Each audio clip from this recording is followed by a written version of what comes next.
what I have in mind for this video is to go through a practice sheet that I've come up with that is really, it's just to repeat back everything we've discussed with price controls, one step at a time. I start off with the prompt to sketch a supply and demand diagram illustrating the market for it, which hopefully sounds familiar, and to be sure to use labels. Labels, I don't want to be too picky about small things, but labels are important for us because it helps for uh, me to understand that you know what's going on if I'm looking at something that you're doing, and it helps you to follow what's going on if you're consistently using labels. You can look back and see what's going on there, whereas if you're leaving things blank, and I know because I've seen it, when you look back you don't remember what it was, and that doesn't help to learn something that way. So anyway, we're illustrating the market for it, and I got a little wild there with my horizontal axis. I can fix that. Quantity goes down here, price up here. Supply represents the various quantities that the sellers are willing and able to sell of it at various prices. Demand represents the prices that, the various quantities of it the consumers are willing and able to purchase at various prices, and at this particular price and only at this particular price, the quantity supplied is equal to the quantity demanded. So that's our setup. And then something's going to happen in your model. Illustrate a price floor.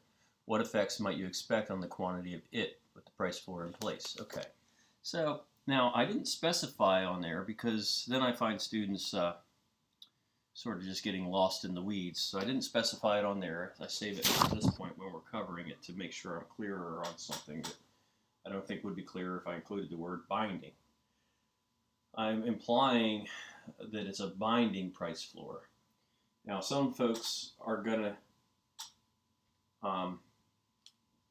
this is, double check myself, this is a price floor, right? Yes. Some folks are going to say price floor, and they are familiar with what we're doing, and they're going to draw a line, a dotted line across here, because that's lower. And that could be a price floor, but that would be a non-binding price floor. And if they did that, there shouldn't be any effects, because the free market price would still be the price. No, a binding price floor should be drawn above the equilibrium price. And if that's not clear, remember what you're trying to do. You're trying to set a legal minimum that the price can be.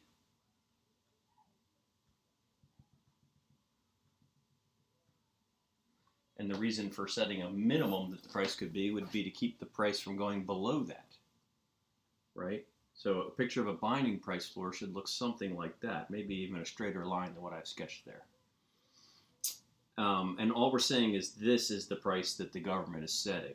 And I've drawn a line, a dotted line, because that helps me see across to see how it affects each of these parties differently, because there are different parties with different behaviors. So at that higher price, the consumers, represented by the demand curve here, are willing and able to purchase only this much of the good. So then I'll draw a dotted line down to where that would be on the horizontal axis. This would be the quantity demanded. At a higher price, sellers are willing and able to sell more of a good, right? Well, that's what the supply curve tells us. So at this higher price, this is the quantity that the sellers are willing and able to sell. And now we have quantity supplied in excess of quantity demand, or excess supply. But this particular arrangement has another name. This is a surplus.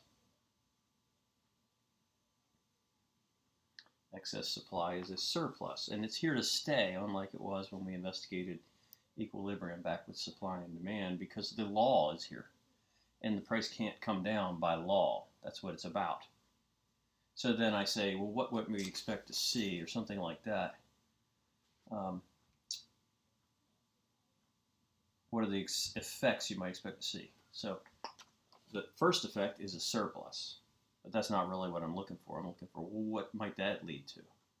Well, if the stuff's piling up, one likely outcome one possible effect, the first thing we could start to see is waste. And then if things are going to waste, it becomes very tempting for people to take those things and sell them for some low price, because getting something out of something is better than just watching it go to waste. So that is likely to lead to black markets. And even if people aren't selling it and they're allocating it for favors or to develop relationships or to reward people for other things that they're doing, these might be unethical behaviors.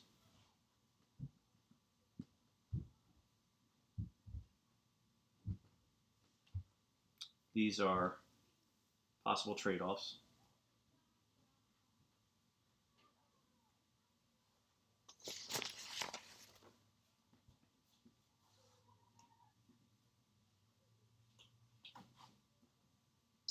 And then another thing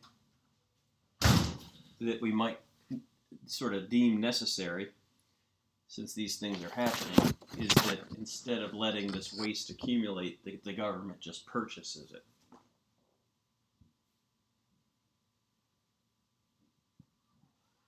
Which has its own ramifications, such as the tax money to pay for these purchases.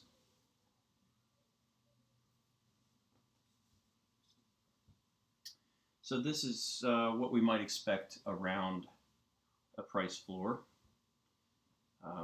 Whatever it is, it might manifest itself in different ways.